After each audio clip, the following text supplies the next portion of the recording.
त्रिभुवन में सबसे बड़ा कार्य है चंचल मन को संसार से हटाकर प्रभु में लगाना। लेकिन आप 5 मिनट बैठ करके मन को रोक कर प्रभु में लगाएं, इससे बड़ा कोई कार्य नहीं है। आप चाहे जितने बहादुर हो, चाहे जितने बलवान हो, रोक के दिखाओ मन को। ये ऐसे शूरवीरों का मार्ग है जो बाहर त्रिभुवन विजेता रहे हैं, वो भी जहां हार गए हैं वहां उपासक जीत जाता है। भगवान की जब असीम कृपा होती है तब पाँव दे यह मार्ग सोई, अतिशय कृपा राम की हुई, पाँव दे यह मार्ग। इस मार्ग में कदम वही रख सकता है जिसके ऊपर अतिशय कृपा हुई है। त्रिभुवन में सबसे बड़ा कार्य है चंचल मन को संसार से हटाकर प्रभु में लगाना। आप फावड़ा चला सकते हैं, बाहरी दिन भर मेहनत कर सकते हैं, आपको कोई परेशानी नहीं होगी, यह भी हो सकता है।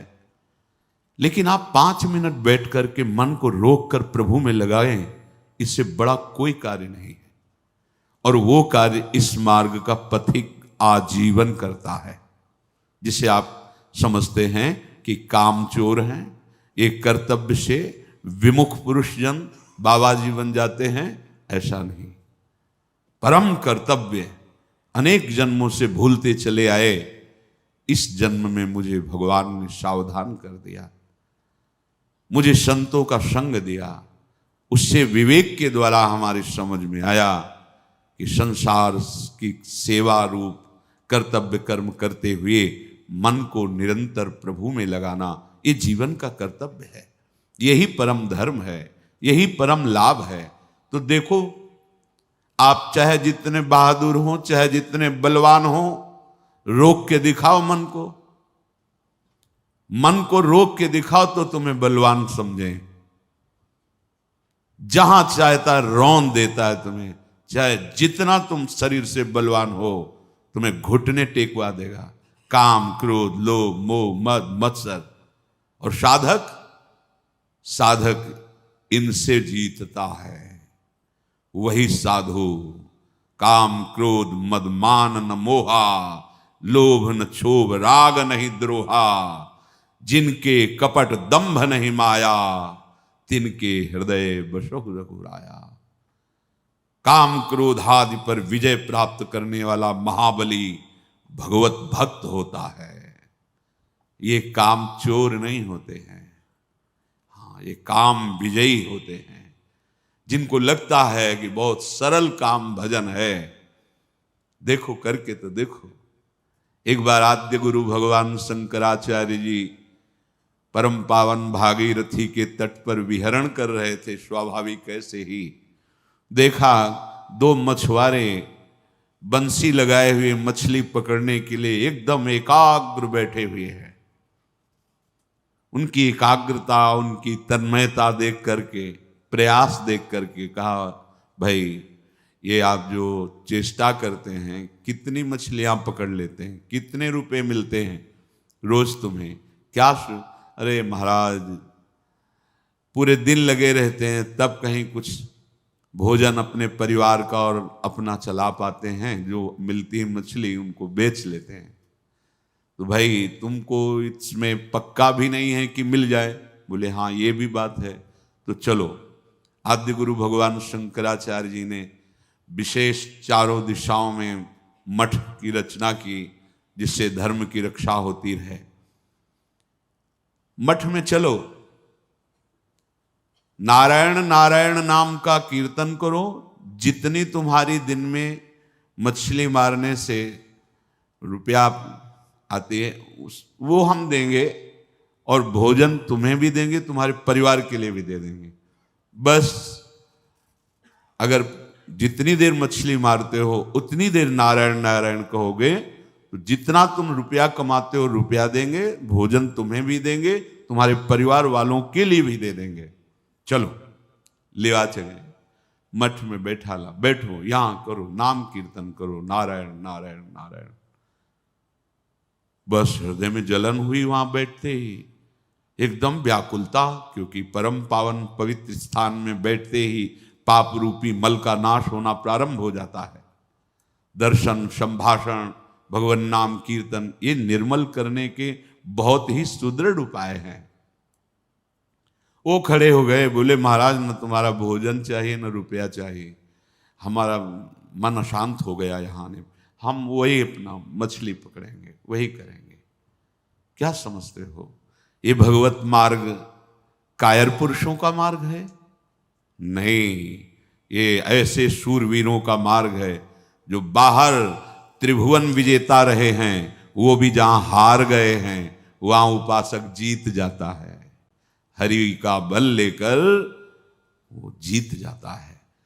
त्रिभुवन पति चाहे रहा हो, अपने तप के प्रभाव से, पुण्य के प्रभाव से, पर भोगों ने उसकी जो दुर्दशा की है वो जब शास्त्रों में पढ़े तब देखने में आता है कि त्रिभुवन पति देवराज इंद्र है और किस दशा को प्राप्त है, और उन्हीं भोगों को भगवान का आश्रय रखने वाला एक अकिंचन भक्त परास्त कर देता है।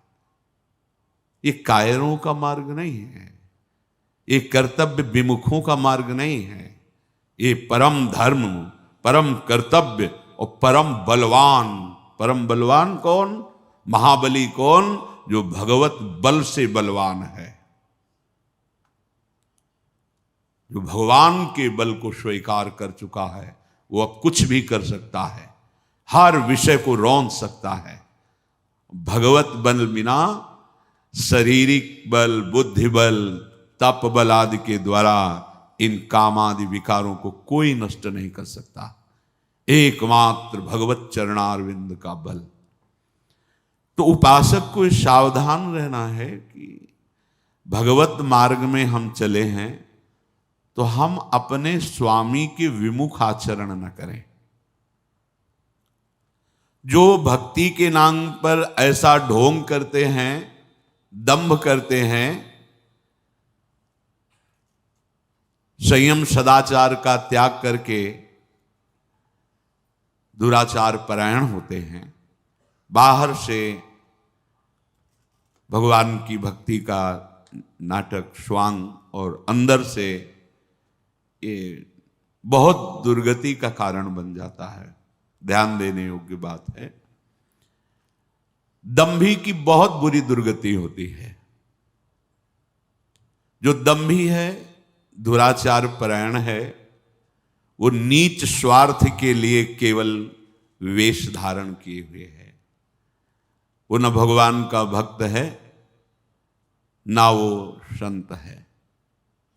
जैसे नाटक में कुछ पैसे के लिए, कुछ मिनट के लिए या कुछ घंटे के लिए बहुत बढ़िया साधु का नाटक कर लेता है, वो सब लोग देख करके लुभायमान हो जाते हैं। जब अच्छा स्वांग करता है साधु का या असाधु का, तभी तो सिनेमा नाटक वो चलता है। साधु का स्वांग तो एक नाटक में भी कुछ घंटे के लिए पैसा लेकर करता है। अगर हम वेश धारण किए हुए हैं, भगवत मार्ग के पथिक हैं, या गृहस्थ में रहते हुए भगवत मार्ग का अवलंबन लिया है, भगवत प्राप्ति करना है, ऐसा दृढ़ निश्चय किया है, फिर हम गंदी बातें, गंदे आचरणों में मन को लगाना, ऊपर से नाटक वैराग्य का, अंदर से भोगों का खेल, ऊपर से भक्ति का नाटक, अंदर से विषय भक्ति, बहुत सावधानी। दंभी की बहुत दुर्गति होती है, क्योंकि उसने कोई भगवद आश्रय नहीं लिया। उसके हृदय में कोई जलन नहीं कि मैं गलत हूं, वो केवल नाटक ही कर रहा है, इसलिए उसकी दुर्गति होगी। सिद्धांत को समझना है। जो दुराचारी दंभी है वो अपने मात्र स्वार्थ के लिए नीच वृत्ति वाला, वो ऐसी भारी गलती करता है। भारी गलती, पवित्र वेश को धारण करके अपवित्र आचरण करता है।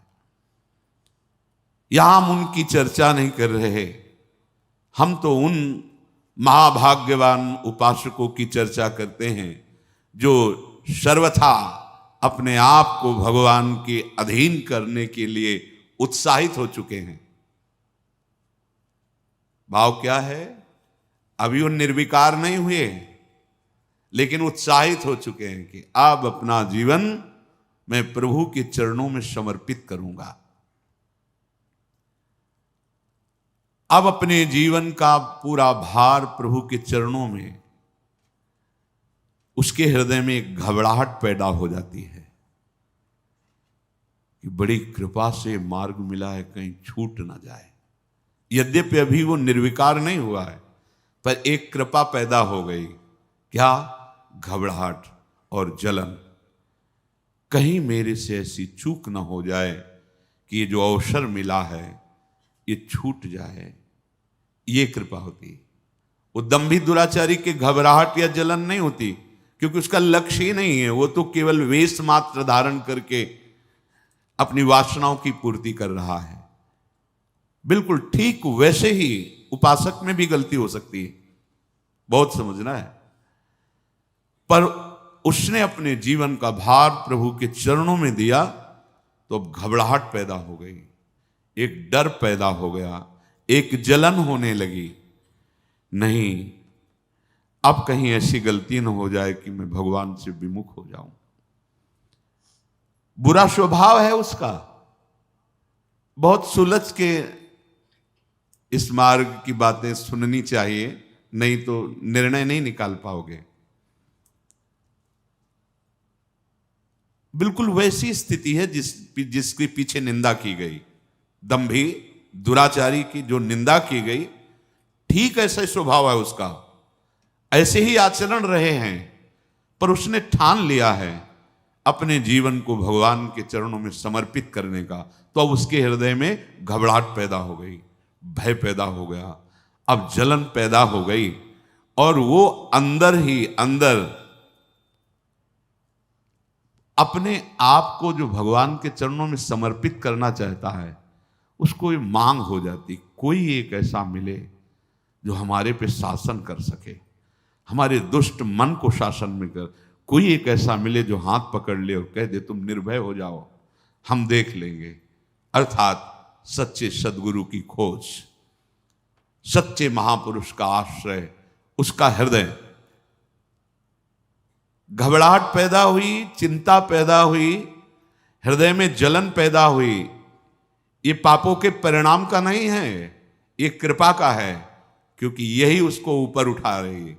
अब उसके हृदय में एक पीड़ा हुई, कोई ऐसा हमें सतमार्ग का महापुरुष मिले जिसके चरणों में सर रख के मैं निश्चिंत हो जाऊं, वो मेरे जीवन की बागडोर पकड़ ले और मैं निश्चिंत भाव से भगवान के चरणों में निर्भय होकर के चलूं।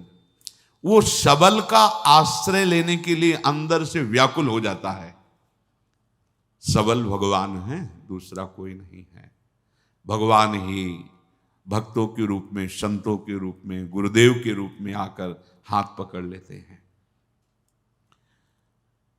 उसके हृदय में एक दृढ़ भावना हो जाती कि मैं ऐसे महापुरुष के चरणों में गिर पड़ूं, जाकर प्रणत हो जाऊं, कि जिसके वचन से हमें ये विश्वास हो जाए कि मुझ जैसे नीच का भी काम हो जाएगा, भगवान मिल जाएंगे, हम निर्विकार बन सकते हैं, हम संत मार्ग में चल सकते हैं। सच्ची बहुत बल होता है, संतों के वचन में बहुत बल होता है। प्रारंभ में जब ऐसे महापुरुष मिलते कि शाबाश, कोई बात नहीं, बिल्कुल डरना नहीं, बड़े तुम्हारे भाग्य हैं, भगवान हर समय तुम्हारे साथ हैं, तुम अपने कदम बढ़ाते जाना, कभी लड़खड़ाना नहीं। तो एक ऐसे जैसे कोई बहुत बड़ी शक्ति आ गई हो हृदय में, नवीन वैराग्य, नवीन उत्साह। संत समागम से प्रतिदिन देखा है एक नवीन वैराग्य, एक नवीन उत्साह भगवत प्राप्ति का। और जब कुसंग हो जाता है तो नवीन विकार ऐसे लगते, नए नए भोगों की लालसाएं और पतन। वो उपासक ऐसे जाग के पड़ रहता है मानो पंगु हो गया हो। ये विकार युक्त स्वभाव वाला कैसे भगवान को प्राप्त करता है? ये जब ऐसे महापुरुष का संग मिलता है तो मानो पड़ गया उनके चरणों में कि अब चाहे तुम चरणों से प्रहार करो और मुझे तिरस्कृत करके भगाओ, अब हमारी ठौर नहीं है, अब कोई और नहीं है हमारा। ये वृत्ति भी जैसे वो घबराहट भय आई, जैसे हृदय में किसी समर्थ की मांग हुई कि आए और मुझे पकड़ ले या मुझे बुलाए और मेरा हाथ पकड़ कर कहे तुम निश्चिंत हो जाओ, ऐसे ही ये वृत्ति उपासक के हृदय में आई कि अब आप चाहे मारो या तारो, अब मेरे लिए कोई ठौर नहीं और कोई और नहीं।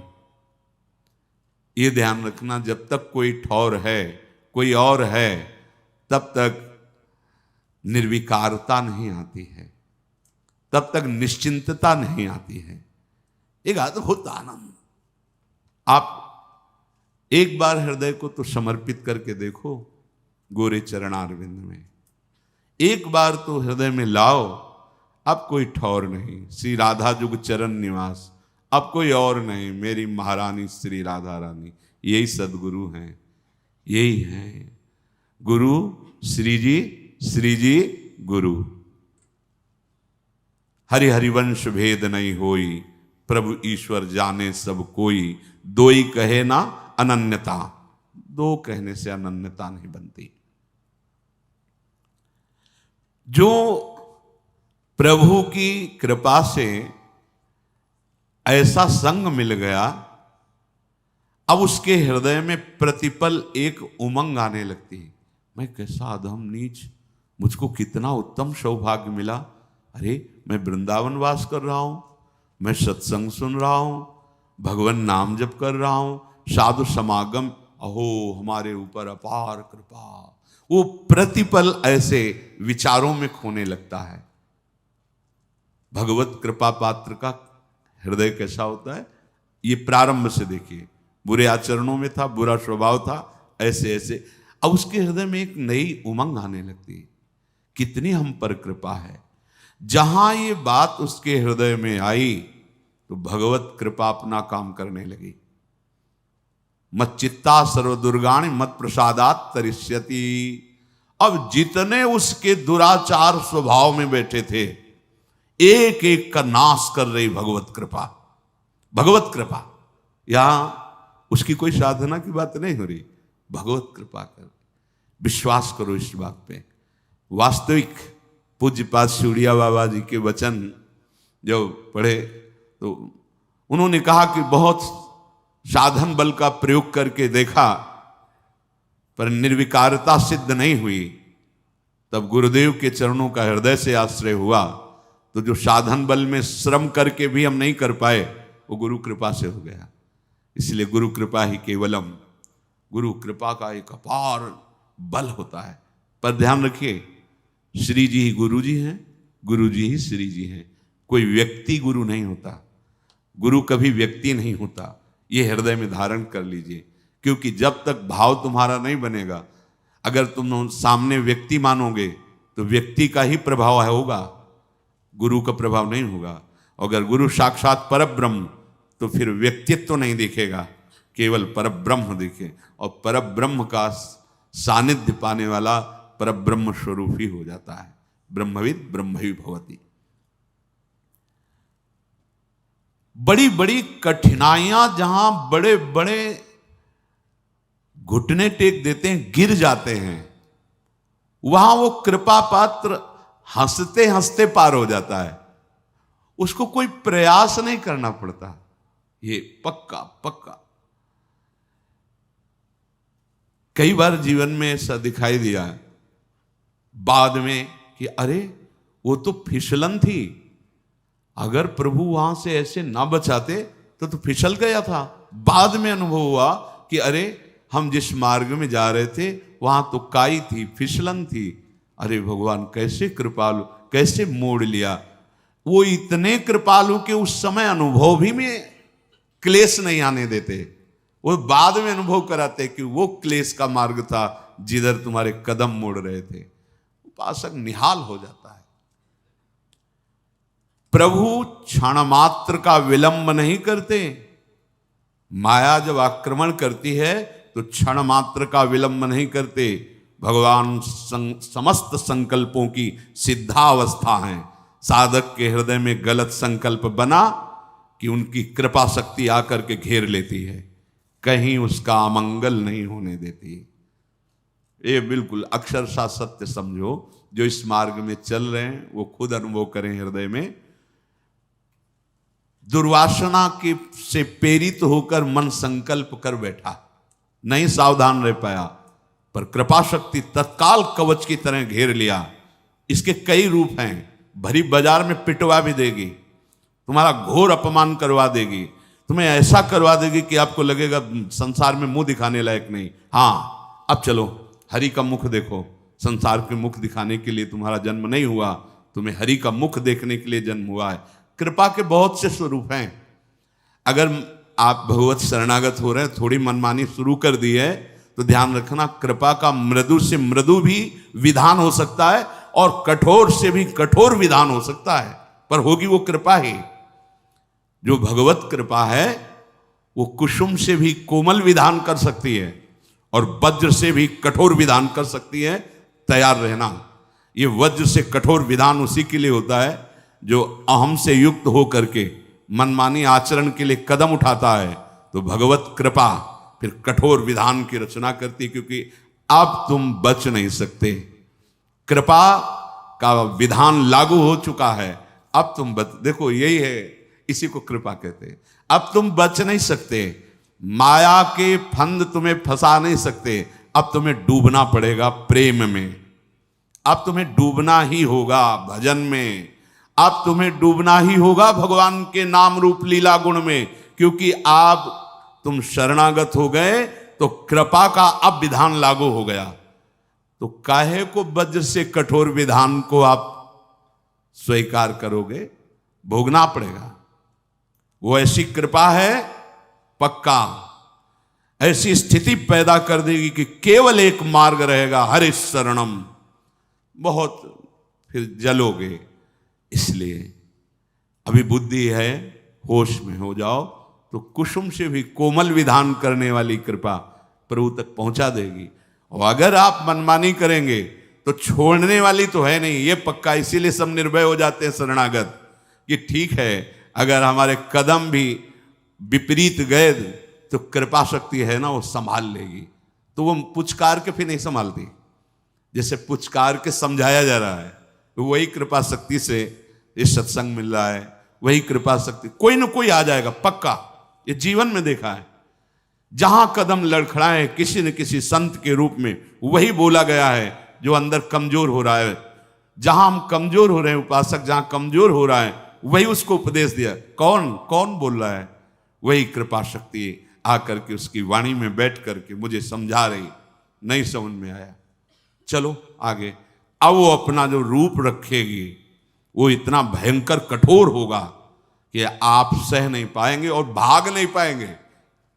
कहीं भी भाग के जाओ, भगवान के श्री चरण कमल, कर कमल इतने लंबे हैं, मतलब कोई जगह ही नहीं जहां इनके चरण न पहुंचे जाओ, जहां इनके हाथ न पहुंच जाए। दोनों बात समझ लो। वामन रूप में आए थे, बढ़ाना शुरू किया नपना। अब ब्रह्मलोक के आगे तो है नहीं, तो इसलिए वहीं तक रुक गया। तो इतना ही थोड़ी कि केवल ब्रह्मलोक तक, अगर ऐसे और भी तो और भी बढ़ते चले जाते। अनंत महिमाशाली, तो इनकी कृपा भी तो अनंत है, कृपा के बहुत लंबे हाथ है। भागो। तभी तो शरणागत का जो रहस्य, शरणागति का जान जाता है शरणागत, वो निश्चिंत हो जाता है। अब मुझे कोई परवाह नहीं। अगर कुछ उद्दंडता भी मन करेगा ना, तो भगवान की कृपा सुधार देगी, ऐसे सुधार देगी ना, दोबारा उधर जाएगा भी नहीं, जाएगा भी नहीं। लिख लो, पर वो बहुत कड़ुआ विधान होगा। अब तो डॉक्टर ने ऑपरेशन करना ठान लिया है, अब आप बच नहीं सकते पक्का। ऐसे ही जब इसका रहस्य समझ में आता है तभी मन नाच उठता है कि ऐसा कौन कृपालु है, ऐसा किसका स्वभाव है। हम सबके ऊपर कृपा शक्ति का कार्य प्रारंभ हो गया है। विश्वास रखना, कृपा शक्ति का कार्य प्रारंभ हो गया है। जैसे आप नाम ले रहे हैं तो हरिवंश कृपा, हरिवंश कहाँ है? मानव देह कृपा से, नाम जब कृपा से, धाम श्री राधिका कृपा बिनु सबके मनन अगम, साधु संग अब मोहि भा भरोस हनुमंता बिनु हरि कृपा मिले। कृपा कृपा कृपा कृपा लागू हो गया विधान कृपा का।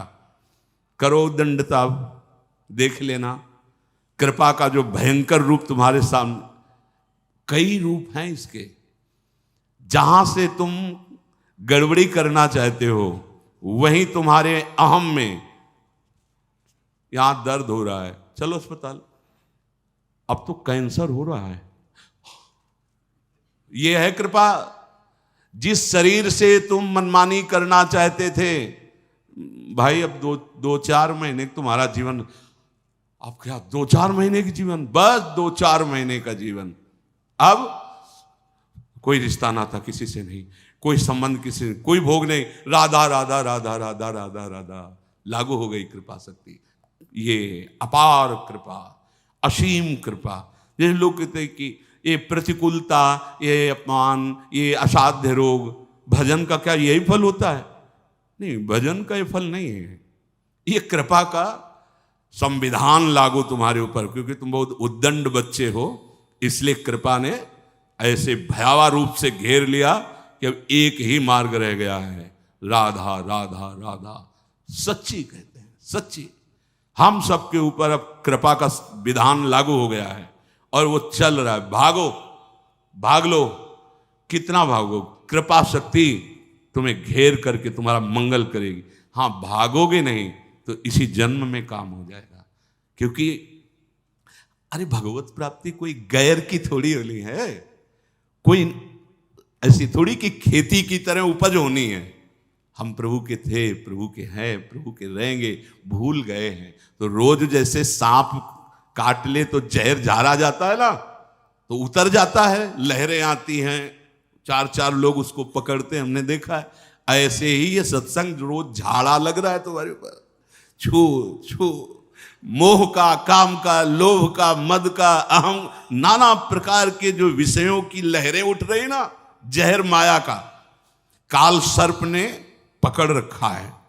जैसे हरिवंश प्रपंच वंश सब काल, ब्याल, ब्याल माने सर्प, काल रूपी भयानक सर्प ने पकड़ लिया और लहरें उठ रही, काम, क्रोध, लोभ, मोह, मद, मत्सर, ये लहरें हैं उसकी विषवत। और संत जन जो नाम कीर्तन, भगवत गुण, सत्संग, ये झाड़ा लग रहा है, रोज झाड़ा लग रहा है। अब हमारा ये विष उतर जाएगा, इसमें कोई संशय, बिल्कुल कोई संशय नहीं। तो बोले अभी तो हम आज से प्रारंभ किया है, इतनी भगवत प्राप्ति के लिए काफी है। अगर आज आपने सत्संग सुना और आज आपने मन में निश्चय किया श्यामा श्याम हमारे, और आज शरीर छूट गया, तो आज ही श्री जी के पास पहुंच जाओगे। श्री जी को कोई इतनी संख्या, इतने दिन, इतना तप, ऐसी कोई सीमा नहीं लिखी है।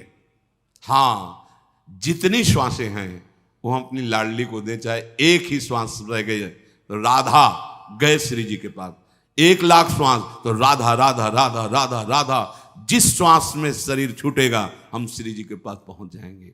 और अभी ये करना ही पड़ेगा, क्योंकि कृपा शक्ति ने घेर लिया है पक्का। जिसे आपको नहीं दिखाई दे रहा तो अगर वो सूक्ष्मदर्शी जिसके पास दूर से दिखाई दे रहा कि कीटाणु फैले हुए हैं, ऐसे ही कृपा ने अपना जाल फेंक रखा है। हम सब कृपा रूपी जाल में फंस चुके हैं। माया जाल से मुक्त करने के लिए कृपा ने अपना सुदृढ़ जाल फैला दिया और माया को कह दिया कि तेरी जितनी ताकत हो खींच के दिखा, तेरे जाल में दम है या मेरे जाल में दम है।